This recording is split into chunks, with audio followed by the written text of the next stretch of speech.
Je regardais les gyrophares bleus de la gendarmerie balayer la façade de ma maison, cette bâtisse du 19e siècle que j'avais mis 3 ans à restaurer de mes propres mains, pierre par pierre, joint par joint.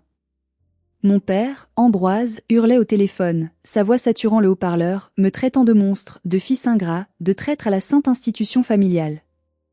Ma sœur, Bérénice, sanglotait faussement sur le trottoir humide, ses valises de luxe contrefaites jetées dans la boue, jouant la victime éplorée devant des voisins effarés qui observaient la scène derrière leurs rideaux. Mais le plus choquant, ce qui me donnait la nausée, n'était pas ces larmes de crocodile ni les insultes de mon père. C'était ce qu'elle avait fait à l'intérieur. Elle avait abattu un mur porteur. Littéralement. À la masse. Pour agrandir le salon le temps d'une soirée mondaine. Elle avait détruit mon sanctuaire, mon refuge, mon œuvre. Et ce soir, sous la pluie fine d'octobre, j'allais lui apprendre, ainsi qu'à mes parents qui l'avaient toujours idolâtré, que le mouton noir de la famille avait enfin des dents, et qu'il était prêt à mordre jusqu'au sang pour protéger ce qui lui appartenait. Vous pensez que j'exagère ? Attendez de voir jusqu'où la folie d'une enfant roi de 34 ans peut aller lorsqu'on ne lui a jamais dit non.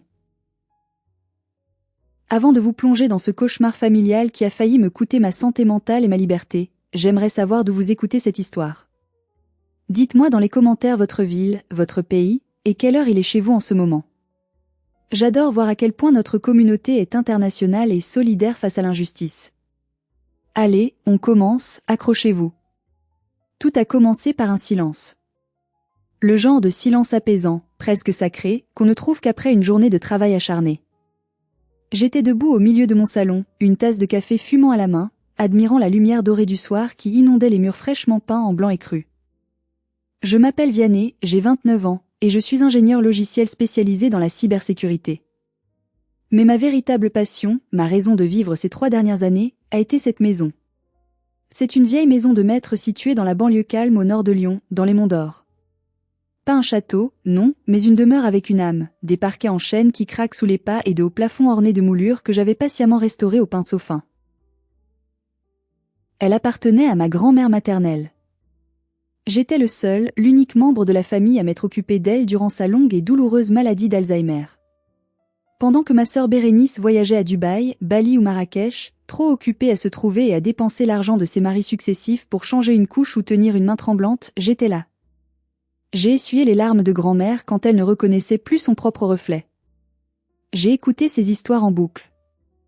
À sa mort, à la surprise générale et aux grandes dames de ma mère Odette, grand-mère m'avait légué la maison. C'était une ruine à l'époque, une épave thermique pleine de courants d'air.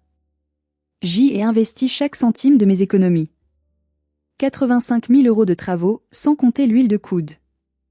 J'ai poncé les sols moi-même jusqu'à avoir les mains en sang et le dos brisé. J'ai refait l'isolation, la plomberie, l'électricité. C'était mon projet. Ma fierté. Mon refuge loin d'une famille qui m'a toujours considéré comme l'autre enfant. Celui qui est utile, serviable, mais pas brillant. Celui qui est là, mais qu'on ne voit pas vraiment. Bérénice, elle, a toujours été la lumière aveuglante de la famille. À 34 ans, ma sœur aînée est ce qu'on appelle en psychologie une narcissique, l'archétype de l'enfant roi. Brillante en société, physiquement attirante selon les standards superficiels d'Instagram, manipulatrice experte, et totalement incompétente face à la réalité concrète de la vie. Elle a enchaîné 2 mariages ratés et des dizaines de projets d'entreprise foireux, de la vente de bougies énergétiques au coaching de vie quantique, toujours renfloués financièrement par mes parents, Ambroise et Odette, qui eux-mêmes commençaient à tirer sur leur retraite pour maintenir le train de vie de leur princesse. Ce soir-là, mon téléphone a vibré sur l'établi en bois brut que j'avais fabriqué. Le nom maman s'est affiché sur l'écran. J'ai ressenti ce nœud familier dans l'estomac, cette crispation immédiate du plexus solaire. Ce n'était pas de l'amour, ni de l'impatience. C'était de l'anxiété pure. Quand Odette appelait après 19 h, ce n'était jamais pour prendre des nouvelles. C'était toujours pour gérer une crise. Vianney ? Allô ? Tu m'entends ? Sa voix tremblait, montant dans les aigus. C'était le ton catastrophe majeure qu'elle utilisait aussi bien pour une guerre nucléaire que pour une rupture de stock de sa crème hydratante. Oui maman, je t'écoute. Respire. Qu'est-ce qui se passe ? C'est ta sœur.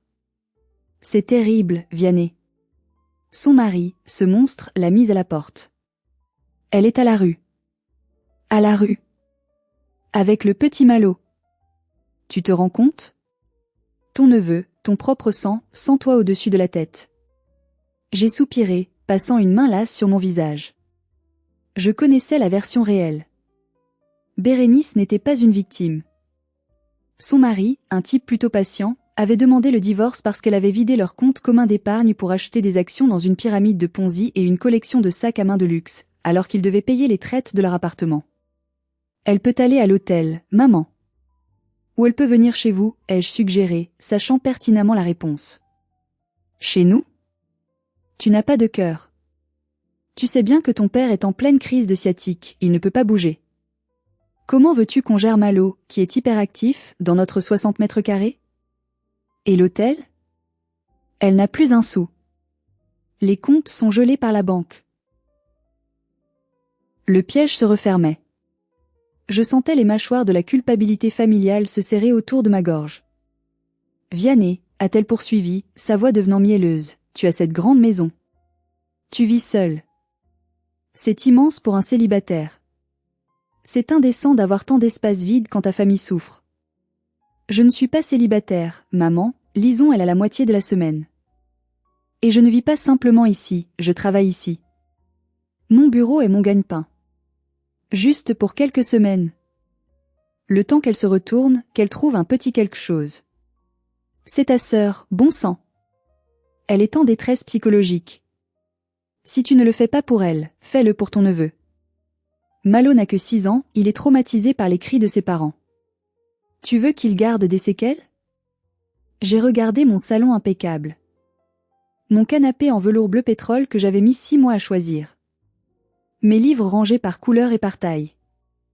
Ma paix. Ma sérénité. Vianney? Papa veut te parler.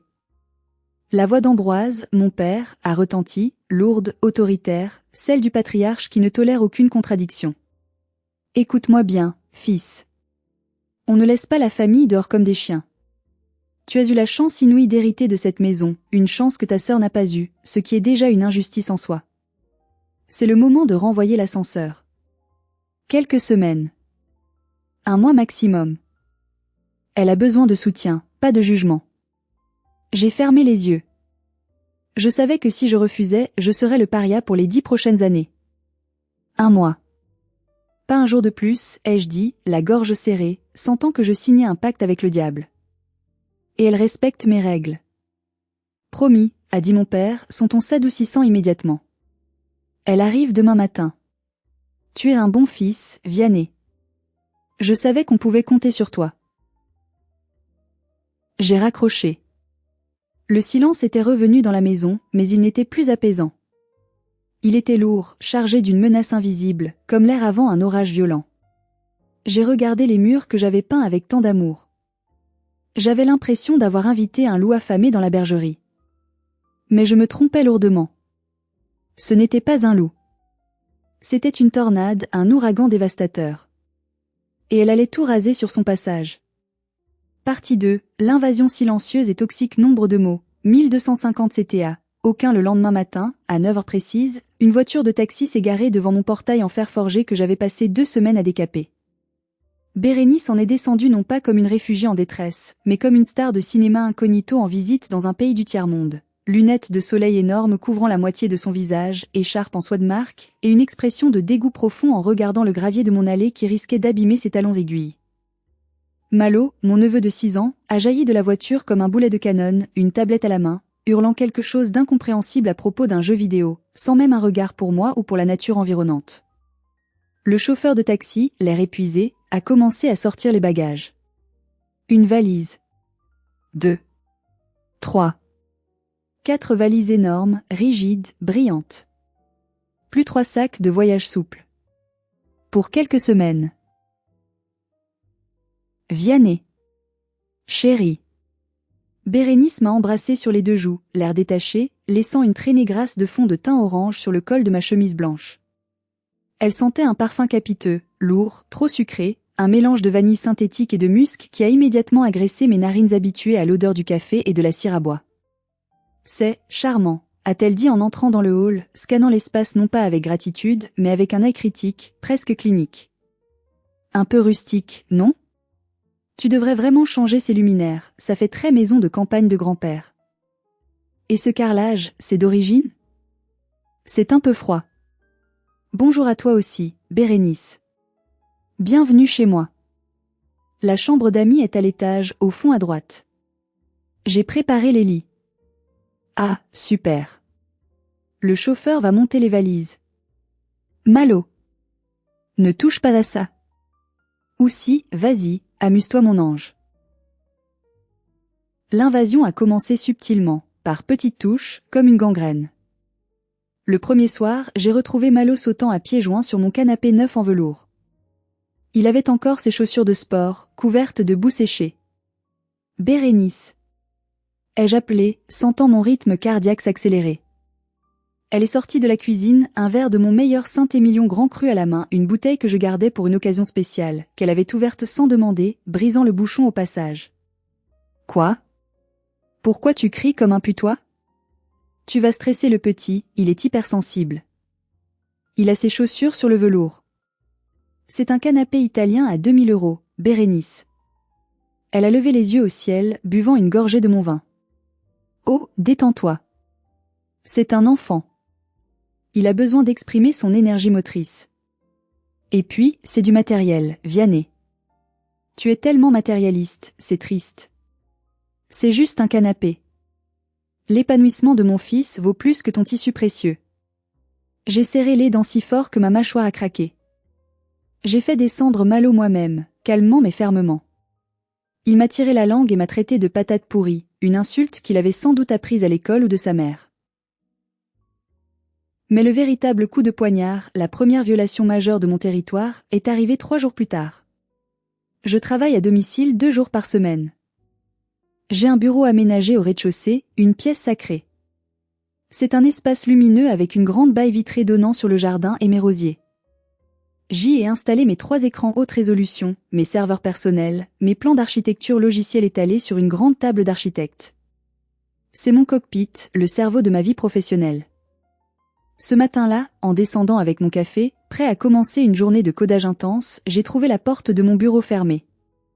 J'ai essayé d'entrer. La poignée a résisté. Verrouillée de l'intérieur. J'ai frappé, d'abord doucement, puis plus fort. Occupé. A crié la voix étouffée de Bérénice. C'est mon bureau, ouvre. Qu'est-ce que tu fais là-dedans? La porte s'est entr'ouverte après 1 minute. Bérénice était en peignoir de soie rose, un masque de beauté vert argile sur le visage, une serviette turban sur la tête. Elle avait poussé mes claviers mécaniques et mes souris de précision sur le côté, en vrac, pour installer son énorme miroir grossissant lumineux, ses dizaines de flacons de crème, de sérum, de vernis. Une odeur de dissolvant saturait la pièce. « Qu'est-ce que tu fais ?» ai-je demandé, stupéfait, ma voix montant dans les aigus. La lumière dans la salle de bain d'amis est atroce, Vianney. On dirait une morgue, ça me donne un teint gris. Ici, la lumière naturelle est parfaite pour mes soins du visage et mes stories Instagram. Et j'ai besoin de calme pour mes séances de méditation guidée. Je travaille ici. Maintenant. J'ai une réunion avec des clients américains dans 20 minutes. C'est mon espace de travail. Elle a soupiré, un soupir long et théâtral, comme si j'étais un enfant capricieux demandant un bonbon avant le dîner. Tu peux travailler sur la table de la cuisine, non? Tu as un ordinateur portable, j'ai vu. Sois flexible, mon Dieu. Je traverse une crise existentielle majeure, mon mari m'a jeté, j'ai besoin de cet espace pour me recentrer, pour reconstruire mon estime de moi. Maman a dit que tu devais être accommodant et me soutenir. Elle a refermé la porte au nez. Le bruit du verrou qui tourne a résonné comme un coup de feu. Je suis resté là, tremblant de rage, mes mains serrant ma tasse si fort que j'ai cru qu'elle allait exploser. J'ai dû faire ma réunion Zoom importante, qui décidait d'un contrat à 5 chiffres, assis sur un tabouret dur dans la cuisine, avec Malo qui regardait des dessins animés à plein volume dans le salon adjacent. Malgré mes demandes répétées de baisser le son, il augmentait le volume dès que je tournais le dos. Mes clients voyaient mon arrière-plan de cuisine en désordre, car Bérénice ne rangeait rien et entendait les bruits d'explosion de la télé. J'étais humiliée professionnellement. Quand j'ai appelé ma mère le soir même pour me plaindre, espérant un peu de soutien, sa réponse a été glaciale, tranchante. « Vianney, franchement. Ta sœur a perdu sa maison, son statut social. Toi, tu as tout. Tu réussis, tu as de l'argent. Tu ne peux pas lui laisser une petite pièce lumineuse pour qu'elle reprenne confiance en elle? Tu es d'un égoïsme effrayant. Je ne t'ai pas élevé comme ça. J'étais l'égoïste? J'avais ouvert ma maison, mon sanctuaire, et on me volait mon espace de travail, mon outil de production. Je commençais à comprendre que dans cette famille, la vérité n'avait aucune importance. Seule l'émotion de Bérénice comptait. Partie 3. Les frontières effacées et l'humiliation. Nombre de mots, 1350 CTA. Demande d'avis après l'injustice. Une semaine s'est transformée en 2. L'atmosphère dans la maison était devenue toxique, irrespirable.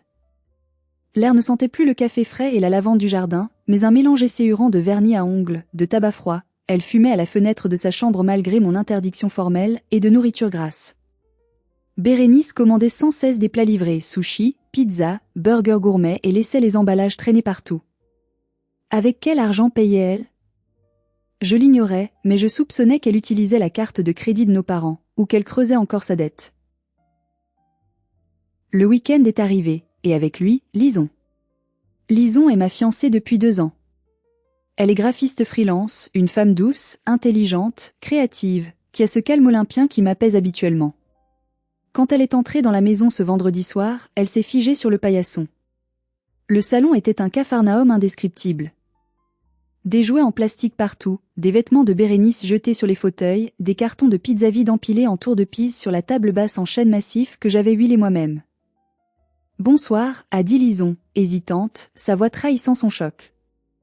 Bérénice était étalée de tout son long sur le canapé, occupant toute la place, regardant une émission de télé-réalité débile. Elle n'a même pas tourné la tête pour saluer.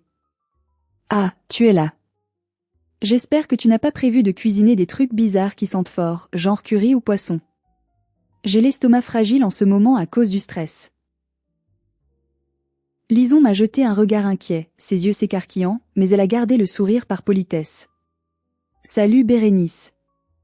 Je pensais faire un gratin dauphinois, c'est doux. Trop de glucides. Je suis au régime keto strict. Si tu veux grossir, c'est ton problème, mais ne m'impose pas tes tentations graisseuses. » Tout le week-end a été un enfer de piques passive-agressive. Bérénice traitait Lison non pas comme la future maîtresse de maison, mais comme une domestique incompétente, ou pire, une intruse dans sa propre résidence secondaire. Lors du déjeuner du samedi, alors que Lison débarrassait la table, ce que Bérénice ne faisait jamais, ma sœur a lancé. « Dis donc, Lison, tes parents ne t'ont jamais appris à ne pas porter ces couleurs automnales? Ça te rend le teint jaune, on dirait que tu as une hépatite. Tu devrais consulter un conseiller en images, je peux te donner le numéro du mien, il fait des miracles pour les cas désespérés. » Ou encore, plus tard dans l'après-midi, « Graphiste? C'est un vrai métier ça, chérie? Je veux dire, tu gagnes de quoi payer tes factures réelles ou c'est Vianney qui t'entretient par pitié? » J'ai failli exploser plusieurs fois. Mon sang bouillait. J'ai ouvert la bouche pour la remettre à sa place, mais Lison me retenait la main sous la table, serrant mes doigts. « Laisse, chuchotait-elle quand Bérénice avait le dos tourné. Elle est malheureuse, elle est aigrie. Ne t'abaisse pas à son niveau. Lison était une sainte, mais même les saintes ont des limites. Le dimanche après-midi, le point de non-retour a été approché dangereusement. Je cherchais une vieille horloge comtoise, un héritage précieux de mon grand-père paternel, que j'avais placé dans le coin du couloir. C'était une pièce magnifique en merisier, avec un balancier en cuivre qui brillait doucement. Elle n'était plus là. À la place, il y avait une sorte de statue dorée en plastique bon marché représentant un chat qui bouge la patte sans arrêt, et un énorme vase rouge vulgaire rempli de fleurs artificielles poussiéreuses. Bérénice. Où est l'horloge de grand-père? Ai-je crié, la panique me gagnant. Elle est descendue lentement l'escalier, un masque de concombre sur les yeux, agacée d'être dérangée. Oh, cette vieillerie! Elle faisait un bruit infernal. Tac, tac, tac. Impossible de dormir, même de l'étage j'entendais son cœur battre. C'était anxiogène. Je l'ai mise au garage. Ou à la cave. Je ne sais plus, quelque part où elle ne gêne pas. Tu as déplacé une antiquité de 150 ans pour mettre cette horreur en plastique? J'ai pointé le chat doré qui agitait sa patte mécaniquement. C'est du feng shui, Vianney. Tu as une énergie terrible dans cette maison, très stagnante, très yin. J'essaie de t'aider à attirer la fortune et la positivité. Ce chat porte bonheur dans la culture asiatique. L'horloge, c'était la mort qui comptait le temps qui passe. C'est morbide. Tu devrais me remercier. J'ai couru au garage comme un fou. L'horloge était là, jetée en vrac contre des vieux pneus sales. La vitre bombée du cadran était fêlée sur toute la longueur. Le bois était éraflé. Mon cœur s'est brisé. C'était l'objet préféré de grand-père, le son de mon enfance. Quand je suis remonté, tremblant, j'ai vu les factures sur la console de l'entrée. Électricité. Eau. Gaz.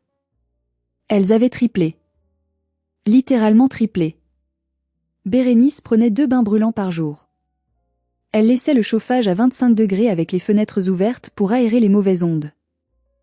Elle laissait toutes les lumières allumées jour et nuit car le noir la déprimait. J'ai pris les factures dans ma main tremblante et je suis allé la voir dans le salon. Bérénice, on doit parler finances. Tu vis ici, tu consommes comme 4 personnes.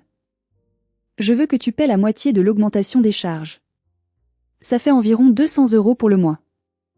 C'est le minimum. Elle m'a regardé avec une incrédulité totale, comme si je lui avais demandé de vendre un rein ou de tuer son enfant. Tu me demandes de l'argent? À moi? Ta sœur qui est au fond du trou, qui a tout perdu? C'est mesquin, Vianney. Vraiment mesquin. Je n'ai rien. Je suis une mère célibataire sans ressources. Tu as de l'argent pour commander des sushis tous les soirs, pour acheter des statues de chats en plastique et des crèmes de luxe. Tu as de l'argent pour tes cigarettes. C'est essentiel pour mon moral. Tu veux que je sombre dans la dépression clinique? C'est ça que tu veux? Que je me suicide ici, dans ton salon? Elle a éclaté en sanglots hystériques, se jetant par terre. Malo, entendant les cris, est arrivé en courant et s'est mis à hurler en voyant sa mère pleurer. Tonton méchant. Tonton méchant. Il a tapé maman. J'étais piégée. Si je parlais, j'étais le bourreau insensible. Si je me taisais, j'étais la victime exploitée. J'ai choisi de me taire ce jour-là, pour Lison qui me regardait avec pitié, pour une fausse paix. Quelle erreur monumentale. Le silence est l'engrais des parasites. Pause. Je veux que vous soyez honnête avec moi, car j'ai douté de ma propre santé mentale à ce moment-là. Si votre frère ou votre sœur s'enfermait dans votre bureau professionnel pour faire ses soins de beauté, insultait votre conjoint, et vous disait d'aller travailler dans la cuisine, qu'est-ce que vous auriez fait? Vous auriez défoncé la porte? Appelé la police immédiatement? Ou vous auriez fait comme moi, paralysé par la culpabilité familiale? Dites-moi dans les commentaires ce que vous auriez fait à ma place, j'ai besoin de savoir si j'ai été trop faible. Partie 4, les alliés du diable. Nombre de mots, 1300 CTA, aucun. Le mois touchait à sa fin. Selon notre accord initial, scellé par la promesse de mon père, Bérénice devait partir. Mais aucun carton n'était fait. Au contraire, elle avait commencé à recevoir du courrier administratif à mon adresse, ce qui est le signe illégal qu'une personne s'installe durablement. Elle avait même changé l'étiquette de la boîte aux lettres en ajoutant son nom au marqueur indélébile à côté du mien. J'ai convoqué une réunion de famille. Mes parents sont venus déjeuner le dimanche suivant. J'avais préparé un dossier mental et physique. Les factures exorbitantes, les photos du bureau squatté, la photo de la vitre fêlée de l'horloge. Je voulais être factuel. Rationnel. Je pensais naïvement que devant des preuves, mes parents retrouveraient la raison. Nous étions assis autour de la table en chêne, devant un rôti que Lison avait préparé avec amour et que Bérénice avait critiqué. Trop cuit, c'est de la semelle. L'ambiance était lourde, électrique. Papa, maman, j'ai commencé, ma voix essayant de rester calme. Le mois est écoulé. J'ai besoin de récupérer ma maison. J'ai besoin de calme pour travailler, mes projets sont en retard. Et Lison et moi voulons notre intimité, nous construisons notre vie de couple. Bérénice a reniflé bruyamment, posant sa tête sur l'épaule de ma mère comme une petite fille de 5 ans. Vous voyez? Il me chasse. Comme un chien galeux. Il ne supporte pas ma présence. Odette a caressé les cheveux de sa fille, qui avait une nouvelle couleur, un balayage blond cendré fait chez un coiffeur de luxe, j'en étais sûre, à 150 € la coupe. Vianney, a dit mon père d'une voix grave, posant ses couverts. On ne chasse pas sa famille. Où veux-tu qu'elle aille? Elle n'est pas prête. Elle a eu un mois pour chercher un appartement. Ou un travail. A-t-elle cherché un travail? A-t-elle envoyé un seul CV? Bérénice s'est redressée, indignée, les yeux lançant des éclairs. Je cherche. Je réseaute. Mais le marché est difficile. Et avec mon statut et mes qualifications, je ne peux pas accepter n'importe quoi. Je ne vais pas être caissière ou serveuse. J'ai une image à tenir. Pourquoi pas? Ai-je rétorqué, sentant la colère monter. Il n'y a pas de saut métier. J'ai bien fait de la manutention dans des entrepôts glacials pendant mes études d'ingénieur pour payer mon loyer. C'est bon pour toi, ça, a coupé ma mère sèchement. Tu es un homme, tu es robuste. Bérénice est plus sensible, plus délicate. Elle a des talents artistiques qu'il faut préserver. Elle ne peut pas s'abîmer les mains. J'ai senti la colère monter, chaude, amère, un poison qui se diffusait dans mes veines. En attendant, elle vit à mes crochets. Elle a cassé l'horloge de grand-père. J'ai sorti mon téléphone et montré la photo du cadran brisé. Oh, c'est juste un vieux truc, a balayé mon père d'un revers de main, sans même regarder vraiment. On la fera réparer. Arrête d'être aussi matérialiste, ça devient obsessionnel chez toi. Le problème, Vianney, c'est que tu as trop de place. Cette maison est immense. Il y a 3 chambres vides à l'étage. C'est du gâchis. Et alors? C'est ma maison. Je la paie, je l'entretiens. C'est un héritage familial, a corrigé ma mère avec un ton de reproche. Grand-mère te l'a donnée, oui, sur papier. Mais moralement, elle appartient à la famille, à la lignée. Ce n'est pas juste que tu aies tout et ta sœur rien. C'est un déséquilibre karmique. Elle a eu sa part. Ai-je crié, ne pouvant plus me contenir. Elle a eu les liquidités, l'assurance vie, les bijoux. Elle a tout flambé en 2 ans dans des voyages et des voitures. J'ai mis cet argent dans la maison, elle l'a mis dans du vent. Un silence de mort est tombé sur la table. J'avais dit la vérité crue, celle que personne ne voulait entendre. Bérénice s'est levée, froide, calme, terrifiante. Tu vois, papa? Il est jaloux. Il a toujours été jaloux de moi, depuis l'enfance. Il veut me voir souffrir pour se sentir supérieur. Il jouit de ma déchéance. Elle s'est tournée vers moi avec un sourire qui ne montait pas jusqu'aux yeux, un sourire de prédateur. Je ne partirai pas, Vianney. Renseigne-toi. Selon la loi française, si je reste ici assez longtemps, ça devient mon domicile de fait. Et avec un enfant mineur à charge, surtout en période hivernale qui approche, aucun juge ne m'expulsera. Papa et maman sont d'accord pour que je reste au 1er étage. On va diviser la maison. C'est la meilleure solution pour tout le monde. Je prends l'étage, tu gardes le bas. J'ai regardé mes parents, cherchant un démenti, un soutien. Ils ne contredisaient pas. Ils hochaient la tête, validant cette folie. C'est une bonne idée, a dit Ambroise, comme s'il venait de résoudre une équation complexe. Tu n'utilises pas l'étage de toute façon. Bérénice s'installera là-haut. Elle pourra t'aider à gérer la maison. Faire le ménage, la cuisine, ce sera comme une colocation familiale. Elle ne lave même pas son assiette. Elle ne vide pas la poubelle. Ai-je hurlé, me levant de ma chaise qui est tombée en arrière.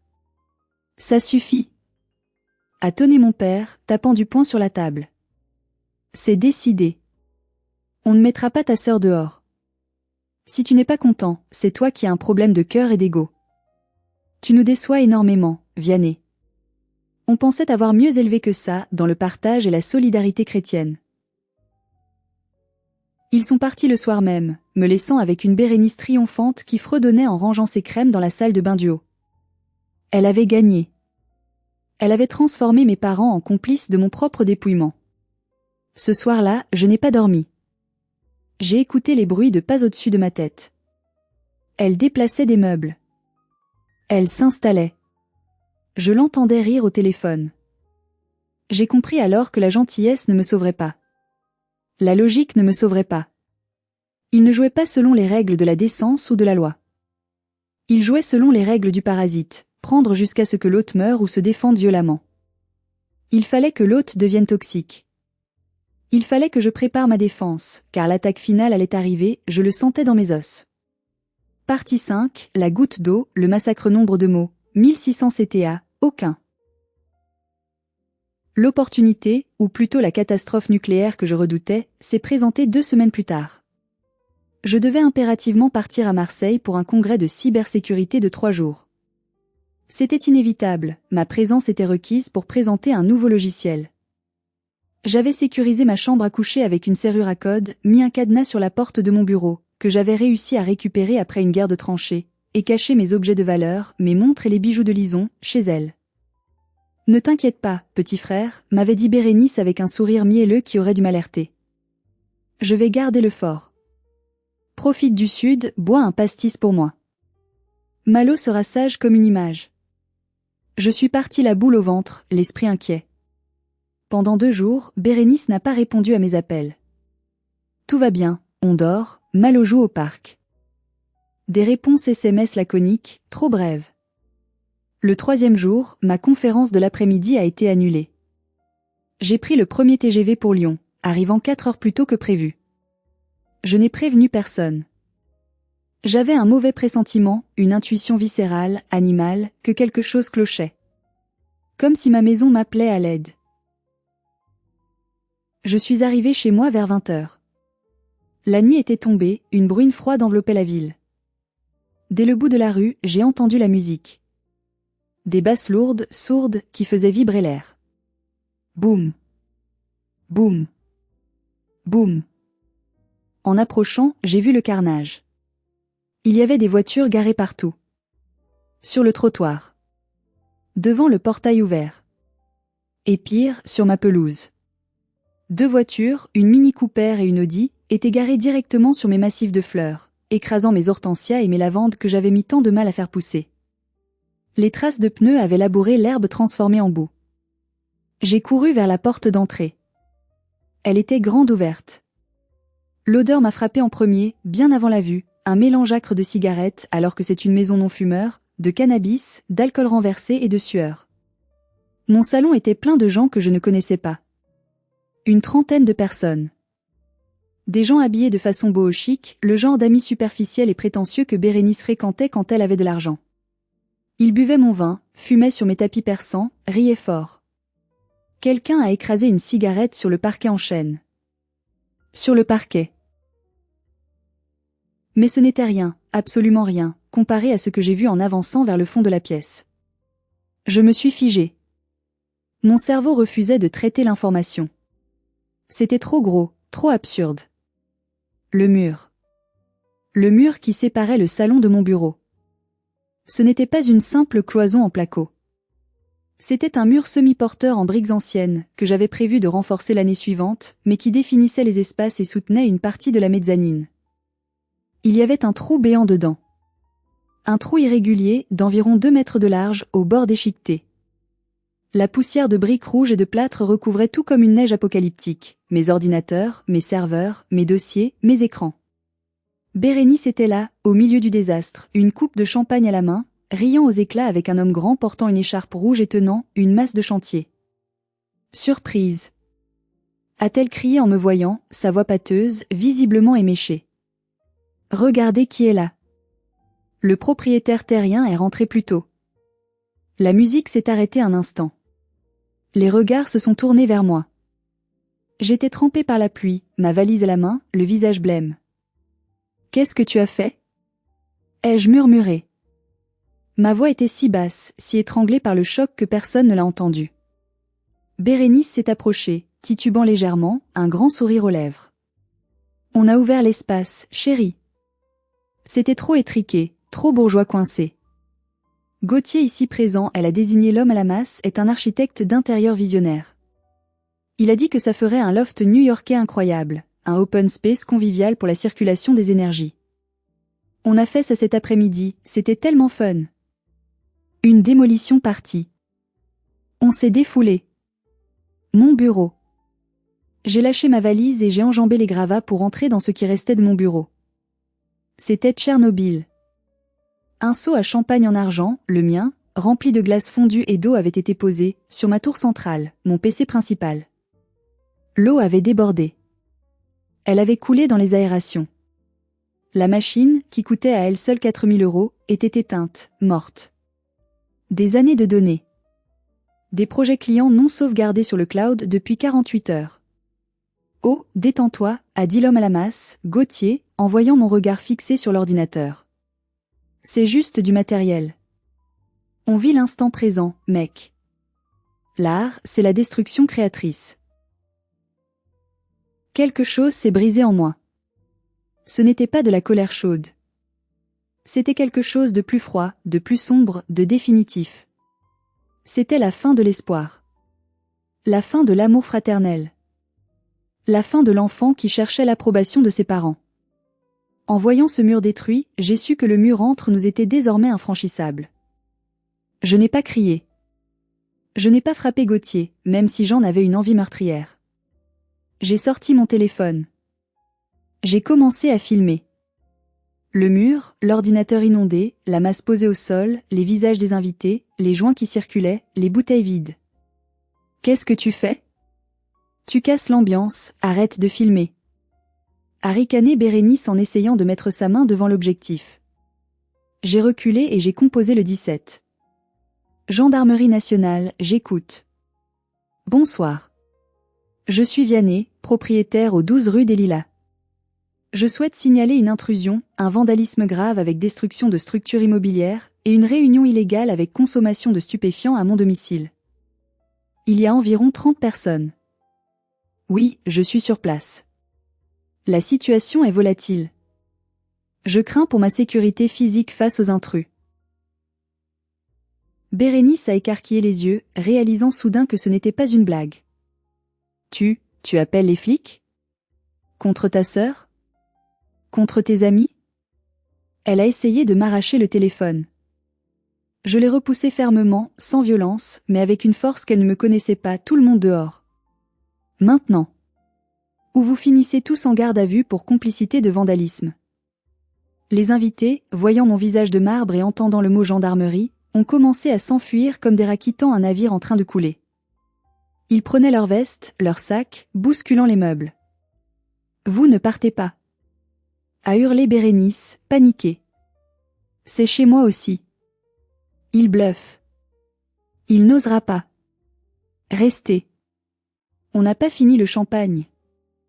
10 minutes plus tard, 2 voitures de patrouille arrivaient, gyrophares hurlant. Les gendarmes, professionnels, ont constaté les dégâts. L'odeur de cannabis était indéniable. Monsieur, c'est un carnage, a dit le brigadier-chef en voyant le mur éventré.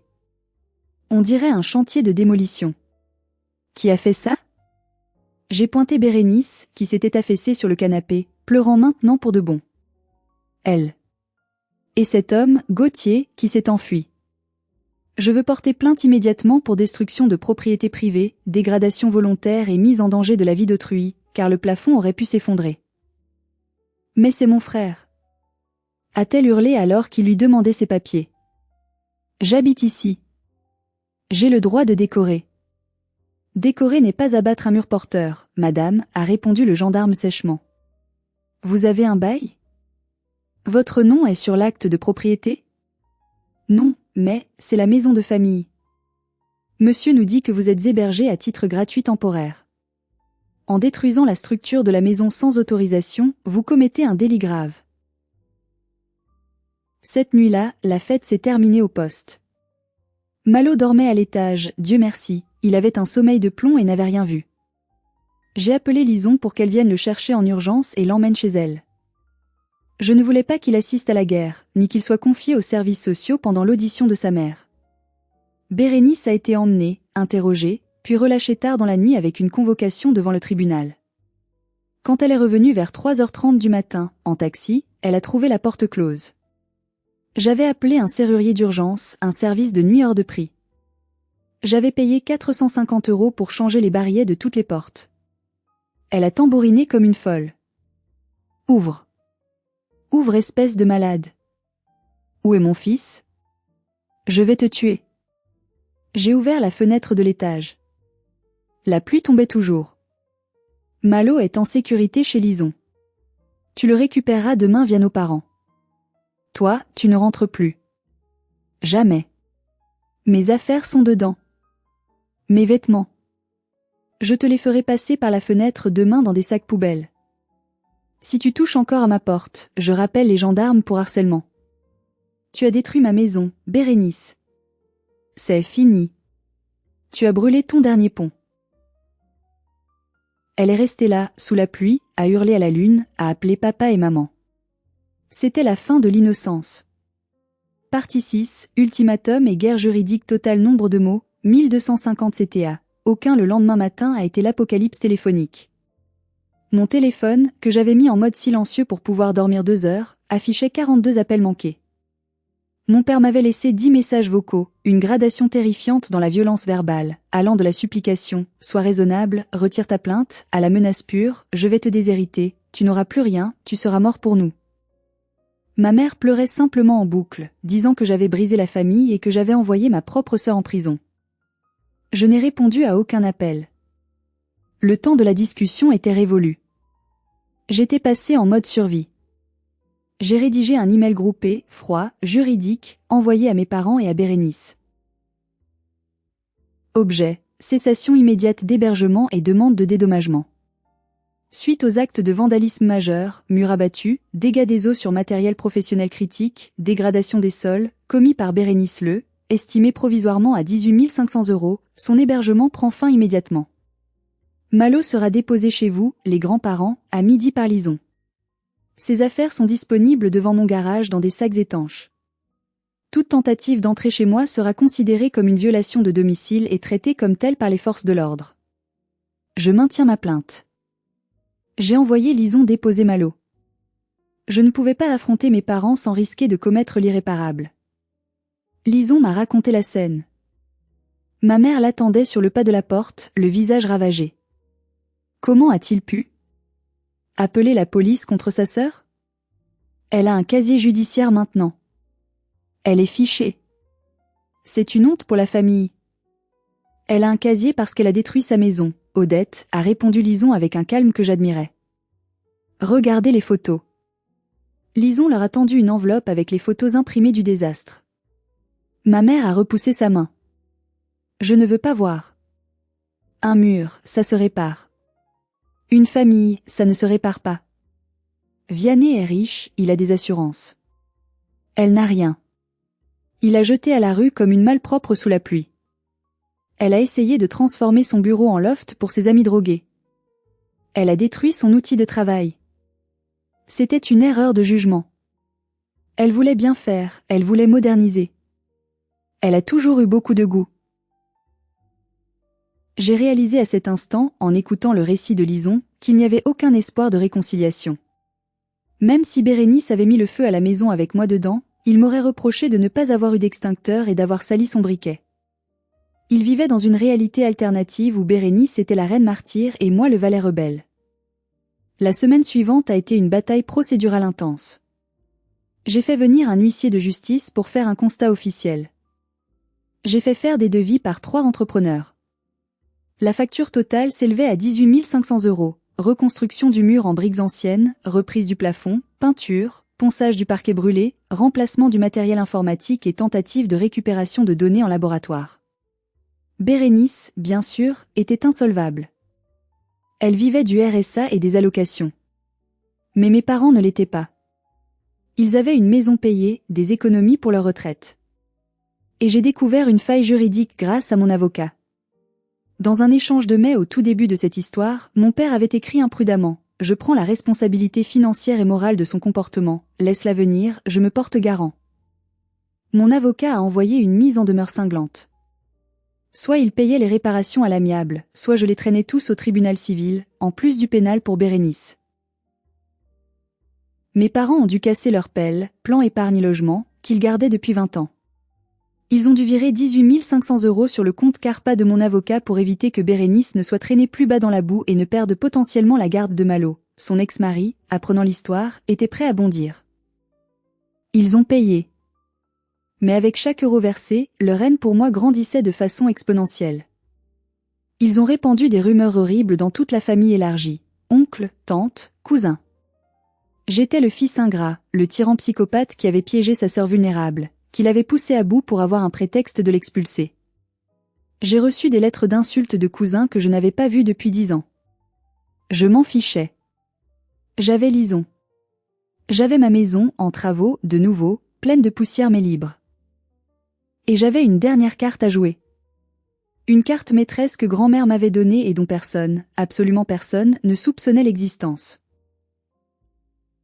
Partie 7, la revanche posthume du mouton noir. Nombre de mots, 1100 CTA. Aucun. Il y a un détail crucial que je n'avais jamais révélé à personne, pas même à mes parents, car j'avais juré le secret sur le lit de mort de ma grand-mère.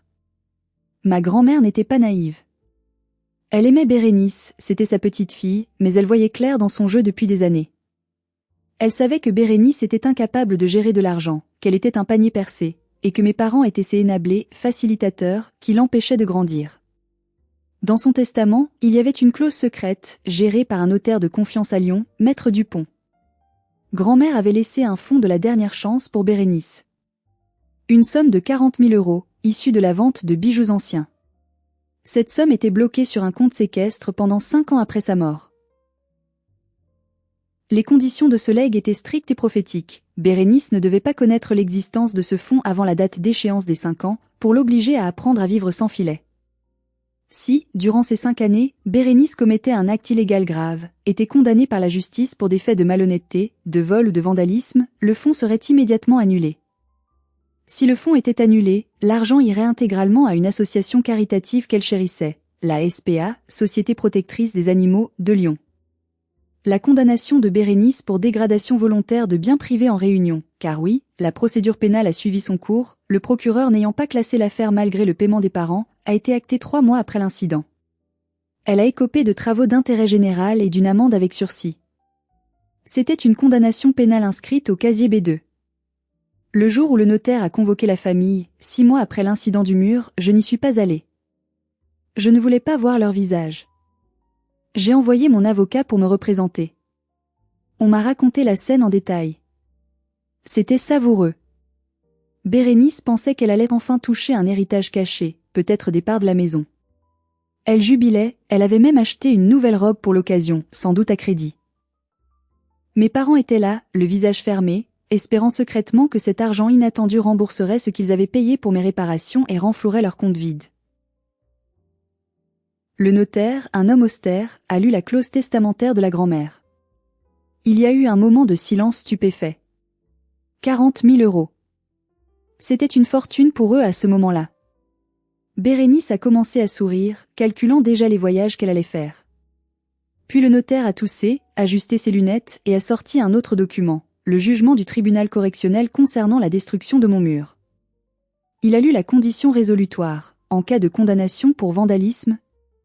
Puis il a annoncé, d'une voix neutre, que les 40 000 € étaient officiellement et irrévocablement transférés à la SPA de Lyon ce matin même. Bérénice a fait un malaise vagal. Elle s'est effondrée sur le tapis perçant de l'étude. Mon père a hurlé au scandale, le visage pourpre, accusant le notaire de complicité, de vol, menaçant de faire un procès. Mais c'était inattaquable. C'était la volonté écrite, signée et enregistrée d'une vieille dame qui avait prévu la bêtise de sa descendance. En voulant détruire ma maison par jalousie et caprice, Bérénice avait détruit son propre héritage. C'était le karma dans sa forme la plus pure, la plus géométrique. Une justice poétique écrite par une grand-mère depuis l'au-delà, qui protégeait encore son petit Vianney et sa maison, même après sa mort. Partie 8, un château, un roi, une reine, le dénouement. Nombre de mots, 1000 CTA. Conclusion. Outro. Cela fait maintenant 1 an que le mur a été reconstruit. Les briques sont neuves, mais j'ai réussi à trouver des matériaux anciens pour qu'elles se fondent dans le décor. J'ai même renforcé l'insonorisation, rendant mon bureau encore plus silencieux qu'avant. Lison et moi nous sommes mariés le mois dernier. Pas une grande fête mondaine, non. Une petite cérémonie intime dans le jardin, sous le vieux cerisier que Bérénice voulait faire abattre parce qu'il faisait trop d'ombre et attirait les guêpes. Il y avait nos vrais amis, ceux qui nous ont soutenus, et les rires résonnaient sans fausse note. Nous vivons dans une paix royale. Chaque matin, quand je descends prendre mon café et que je vois le soleil frapper ce mur intact, je souris. Je n'ai plus aucun contact avec mes parents, ni avec Bérénice. C'est le no-contact total. J'ai bloqué leurs numéros, leurs emails, et j'instruis mes proches de ne jamais me donner de leurs nouvelles. Pourtant, j'ai appris par des cousins éloignés, ceux qui ont fini par comprendre ma version des faits, que la situation est devenue infernale chez eux. Bérénice vit toujours chez mes parents avec Malo. L'appartement de 60 mètres carrés est devenu une cocotte minute. Ils se disputent tous les jours pour l'argent. Mon père, aigri par la perte de ses économies de toute une vie, ne supporte plus les caprices de sa princesse déchue. Il lui reproche chaque centime dépensé. Ma mère est dépressive, coincée entre un mari colérique et une fille ingrate qui refuse de travailler et continue de jouer la victime. Ils ont créé leur propre enfer, brique par brique, mensonge par mensonge, et ils y sont enfermés ensemble pour le reste de leur jour. Parfois, le téléphone fixe sonne et je vois un numéro masqué. Je ne réponds jamais. Je ne ressens plus de colère, ni de tristesse, ni même de pitié. Juste une indifférence polie, comme celle qu'on ressent pour des étrangers dans la rue. J'ai réalisé une chose essentielle à travers cette épreuve. La famille, ce n'est pas le sang. Le sang, c'est juste de la biologie, de la génétique. La famille, la vraie, ce sont les gens qui respectent vos limites, qui célèbrent vos succès sans jalousie, qui vous soutiennent quand vous tombez, et qui ne viennent pas chez vous avec une masse pour abattre vos murs. J'ai sauvé ma maison. J'ai sauvé mon couple. Et surtout, je me suis sauvé moi-même du rôle de victime perpétuelle et de seconde zone qu'il m'avait assigné depuis l'enfance. À Noël dernier, j'ai envoyé une seule carte, sans adresse de retour, juste pour clore le chapitre symboliquement. Dessus, il y avait juste une photo de mon salon réparé, magnifique, avec Lison, moi, et notre nouveau chien, un labrador noir que nous avons adopté à la SPA, grâce à une généreuse donation anonyme de 40 000 € qui a permis de rénover le refuge. Je pense qu'ils ont compris le message. Voilà, c'est la fin de mon histoire. C'était dur à vivre, mais l'écrire et vous la raconter m'a fait un bien fou, comme une thérapie finale. J'aimerais savoir ce que vous en pensez sincèrement. Avez-vous déjà dû couper les ponts radicalement avec un membre toxique de votre famille pour vous protéger? Est-ce que le no-contact a été la solution salvatrice pour vous aussi? Laissez un j'aime si vous soutenez ma décision, et partagez votre expérience dans les commentaires, je les lirai tous. N'oubliez pas de vous abonner pour d'autres histoires de justice et de karma. Prenez soin de vous, de vos proches, et surtout, protégez vos murs porteurs. À bientôt.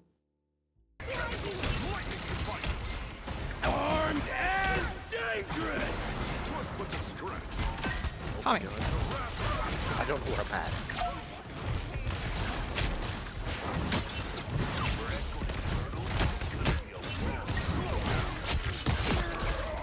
I got the kill! Yes! Let's go!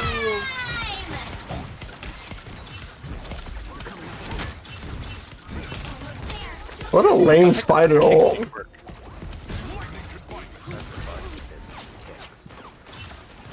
Like, is that it?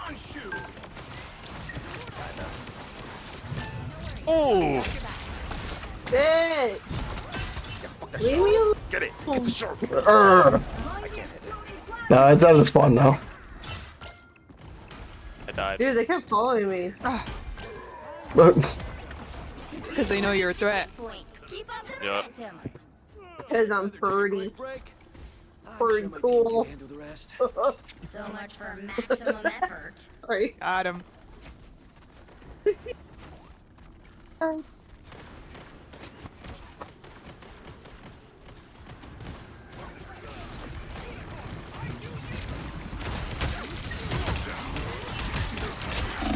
Ooh. I shouldn't have done one of that. those Black Widow highlight videos.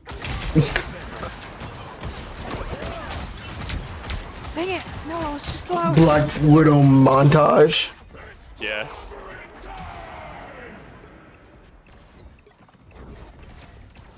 Magneto raised me to never stop fighting for what I believe. Disappear! Bruh. Ouch! I got deaded.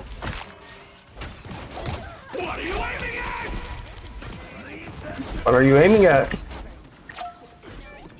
Why are you hitting yourself? Why are you hitting yourself? No, I'm just kidding.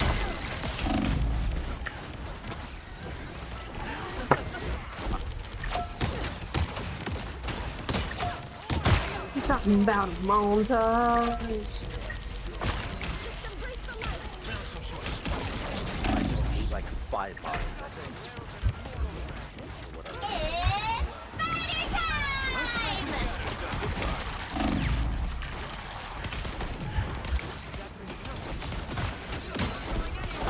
The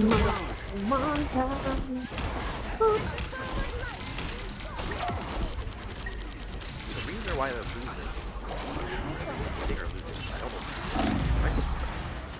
If We're they attacking. We're attacking. Okay, bro. I'm changing. We're I'm done playing Black Widow. Get that people moving again.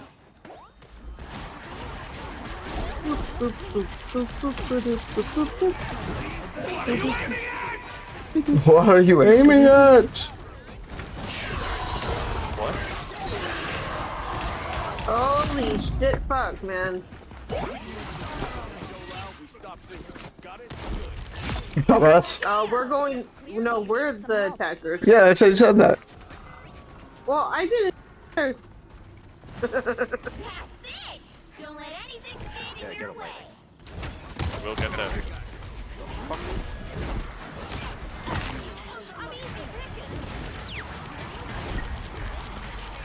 Talking about a montage. Fuck. Fucking montage.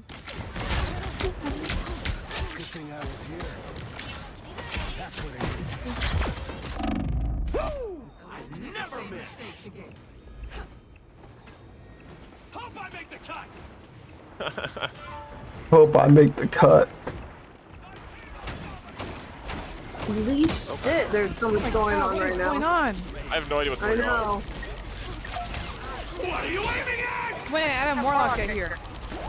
What? That's, I have no idea. You just got here, man. Like, I'm not saying no to it. I got dead. Adam's throwing. Died 8 times. The Adam is our ace. Because they're He's stat totally farming. gone. Apparently, you could get like permaban if you're Kyle Lord farming now. Are you serious? Yes. What do you mean? Now you about yo, thank you, doggy. It's the only. So it's the only Lord you play. They're